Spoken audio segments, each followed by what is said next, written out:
BJP সরকার আসুক, এখানে টাটাই ফিরবে, কারণ আমরা জানি কিভাবে করতে হয়। দাবি কেন্দ্রীয় মন্ত্রী সুকান্ত মজুমদারের। আগামী 18 জানুয়ারি সিঙ্গুরে সভা করতে আসছেন প্রধানমন্ত্রী নরেন্দ্র মোদী। সেই সভার প্রস্তুতি দেখতে এসে সুকান্তবাবু আরও বলেন, আমরা ডিফেন্স করিডোর করছি, এটা উত্তরপ্রদেশ এবং অন্যান্যটি তামিলনাড়ুতে। সিঙ্গুরের শিল্প এবং কৃষি না হওয়া সম্পর্কে তিনি বলেন, মমতা ব্যানার্জির পাল্লায় পড়লে এরকমই হবে, কারণ তার পাল্লায় পড়লে নাকও যাবে, নড়ুনও যাবে। মমতা শুধু নিজের পরিবারের জন্য করে, অন্য কারোর জন্য করে না। প্রধানমন্ত্রী সভার জন্য যারা জায়গা দিয়েছে তারা আক্রান্ত হতে পারে। প্রসঙ্গে তিনি বলেন, হতেই পারে, কারণ এখানে বেচারামের মতো গুন্ডা আছে। তবে ভয়ের কিছু কারণ নেই। বিজেপিকে জানালে যে ওষুধ তাদের ঠান্ডা করতে হয়, সেই ওষুধ দিয়েই তাদেরকে ঠান্ডা করা হবে। এখন সেই ব্যাপারে কিছু বলবো না। আমরা ইচ্ছুক অনিচ্ছুক সকলকেই আসতে বলছি। এটা বিশাল ব্যাপার, কারণ বিশ্বের সবচেয়ে জনপ্রিয় নেতা তিনি ক্ষণজন্মা। তার বক্তব্য শোনা বিশাল ব্যাপার, কারণ দ্রুত তিনি যেভাবে ভারতবর্ষকে এগিয়ে নিয়ে যাচ্ছেন, তার বিশ্বের সবচেয়ে দ্রুত ইকোনমি বাড়ছেই ভারতবর্ষে। তাই তার কথা শুনতে সকলকে আসা উচিত।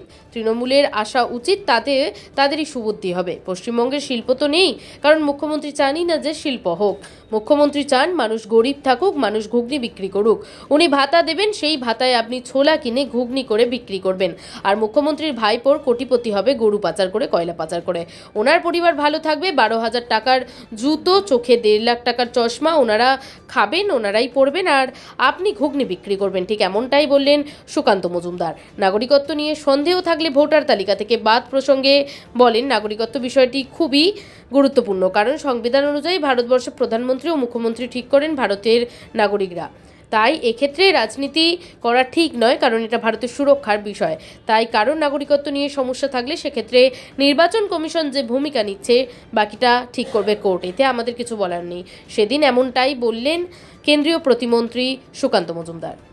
व्यवधान से जीते थे, उससे ज़्यादा वोट एक एक सीट में कट चुका है, सिर्फ 1.5 वोटर वगैरह वगैरह को लेकर। तो अब समझते हैं ना, डर तो सरकार सत्ता जाने की डर, तो डर सताने की नहीं, तो इसलिए ऐसे कर रहे हैं। नवान्नों में टीएमसी का सॉन्ग बज रहा है। एक प्रशासनिक जगह पे ममता बनर्जी प्रेस कॉन्फ्रेंस में टीएमसी का थीम सॉन्ग बजवा रही है। देखिए, ममता बनर्जी ऐसा कर सकती है, क्योंकि ममता बनर्जी को संविधान के ऊपर है ना, हम तो संविधान के ऊपर नहीं है। और ममता बनर्जी ऐसे ही काम करते रहते, इसलिए जनता उनको भगाएगी। और जब जनता उनको भगाएगी, हम गंगा जल छिड़क के नवान्नों का शुद्धिकरण